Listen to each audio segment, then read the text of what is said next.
Hey everyone, it's Ben Hardy here, and in today's video, I'm going to be going over the things that I like and the things that I don't exactly like about the all-new Ram 1500 Limited. Before we get into this video though, as always, if you want to save time and money, the next time you purchase a car, link to my car buying guide in the description down below. Let's get into it.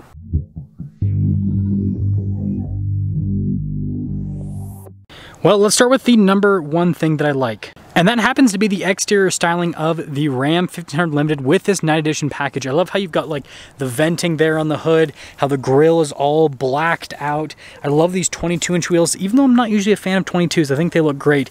And so overall, I think that Ram did a really good job with the styling. The only Ram that I think looks better than this is the TRX, but I mean, it's a freaking TRX. Now, the number one thing that I don't like is the engine. So powering this is a 5.7 liter Hemi V8 paired to an e-torque system. It puts out 395 horsepower and 410 pound-feet of torque. This one is also paired to the 392 axle ratio, so this thing scoots. Like, this is an impressive powertrain. However, Ram just killed the EcoDiesel, so this is the only engine worth getting in a Ram at this point. And sorry to the people that have the 3.6 liter V6, but I just am not a fan. And on top of that, we still don't have the Hurricane. And so, like, I feel like Ram's just really behind. I mean, Ford has had a turbocharged powertrain in the F-150 for over a decade at this point. And now Ram is like axing powertrains because, again, they just got rid of the EcoDiesel. And so it's like we have the same old 5.7 Hemi V8 that has been in the Ram trucks for like over a decade. So I wish they would update this engine and then give us more powertrain options. Now let's get into the number two thing that I like.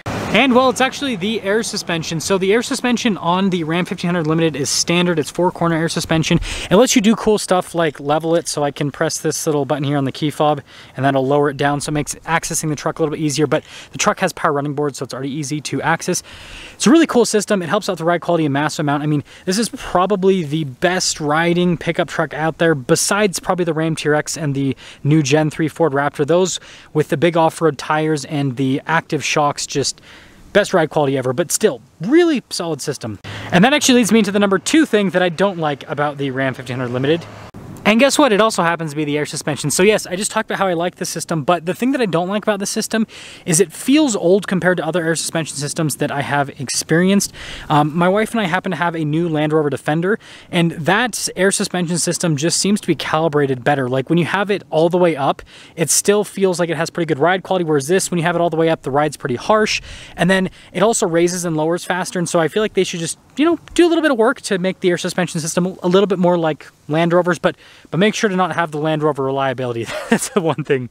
Now let's get into the number three thing that I like.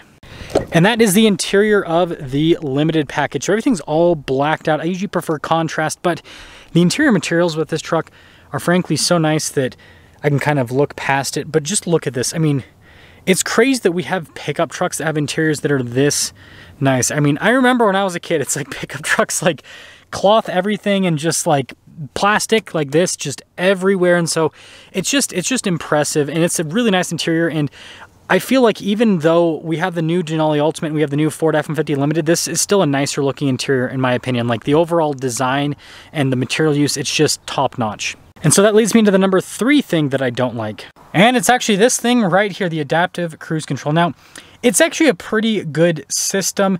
However, you've got Ford's new Blue Cruise system, you have Super Cruise with GM, and Ram has, well, this lane departure system that basically ping-pongs you between the lanes. And so, like, the self-driving on this truck is pretty weak, and so I think that's something that they need to improve on, especially for this package, right? The full-on luxury truck. Like, to make the luxury experience a little bit better, I think the self-driving stuff needs to be a little bit better. And now let's talk about the number four thing that I do like. And that is this whole setup right here. I like that we have analog climate controls on either side of the infotainment system. I like that we've got like the towing stuff down below. We've got the air suspension, like everything's just right here. And this infotainment system is frankly really good. Response time on it, it's not necessarily the best. As you can see, it just like completely lagged out right there. Or actually, I think that I accidentally dragged. Oh, that's why. I was gonna say I accidentally dragged it. But anyways, response time, as you can see, it's pretty decent, but like the overall layout, it just makes sense. And despite the shortcomings of this infotainment system, I still really like using it every single time I have a chance to use it. And that leads us into the number four thing that I don't like. And that is the camera view on this. So because this infotainment system is vertical, the camera view is just so small, especially when you compare it to what GM and Ford have. And so I think that Ram needs to do some sort of update. Maybe they need to completely flip the screen just to make it so the camera view itself is larger on the screen. And that leads me into the number 5 thing that I do like. And boy, oh boy, am I going to get a lot of criticism for this one, and it's actually the price. So this thing is almost $80,000, which is a ton of money. This is a ton of money. I get it. I get it. And we'll stuff that thing back in there. But here's the deal. This is fully loaded, okay? Fully loaded with every single option. If you get a Denali Ultimate or a Ford F-150 Limited, you're like $85,000. And so this is still a little bit less expensive than those two, not by much. I will say though, I feel like every single truck is just a little bit too much in today's market, but this is still just slightly less expensive than the other trucks that people will compare it against. And then let's get into the 5th and final thing that I don't like about the Limited.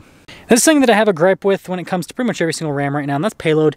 1,256 pounds. I mean, it's ridiculous. Like, I understand this is a luxury truck, but at the same time, it's still a pickup truck, and Ram's Payload figures with their half tons and with their 2500s, I feel like are frankly just a little bit on the unacceptable side of things. I mean, like, I just reviewed a 2500 mega cab the other day, and it had a payload capacity, I think, of like 1,700 pounds. And so just Ram needs to go back to the drawing board and figure out how to make their suspension handle more, or maybe they need to shed some weight from the trucks. I understand that everyone kind of hates the Ford aluminum thing, but like, I would rather have, I guess, and this is probably going to be sacrilege to some people, I'd rather have a truck that has tons of aluminum throughout and have a payload that is decent rather than this situation where, yeah, we've got a bunch of high strength steel and all that, and go steel, but at the same time, like, you can't really do anything with it. Like, if you wanted to tow the max tow rating, which is around 10,000, 11,000 pounds, you couldn't have any people in the truck because you'd be over the payload limit. So like, they need to do something. So overall, I do think that the Ram 1500 Limited is still a really nice pickup truck, especially when you compare it to the competition. You got to remember, this truck came out in 2019. The new GMC Sierra came out in 2022, and the new Ford came out in 2021. And this thing still stacks up really well against those other two trucks, especially when you take into account the interior. And Ram has added some cool options. Like, we've got the new digital gauge cluster for 23. You've got a heads-up display they added in 22 or 21 or 22. I can't remember. I think it was 21. And then the rear view camera mirror, they also added in 21 as well. New infotainment system in 22. And so they've definitely added some updates, but at the same time, they do need to give us more powertrain options. They need to figure out how to get more payload out of their half-ton trucks, even if that means doing the A word, right? Adding aluminum. And so, yeah, let me know your thoughts on the new Ram 1500 Limited or just Ram trucks in general. And let me know if you would still buy a Ram truck considering the current prices and I guess the other options on the market with Ford, with Chevy, with Toyota, with Nissan as well. I'll see you.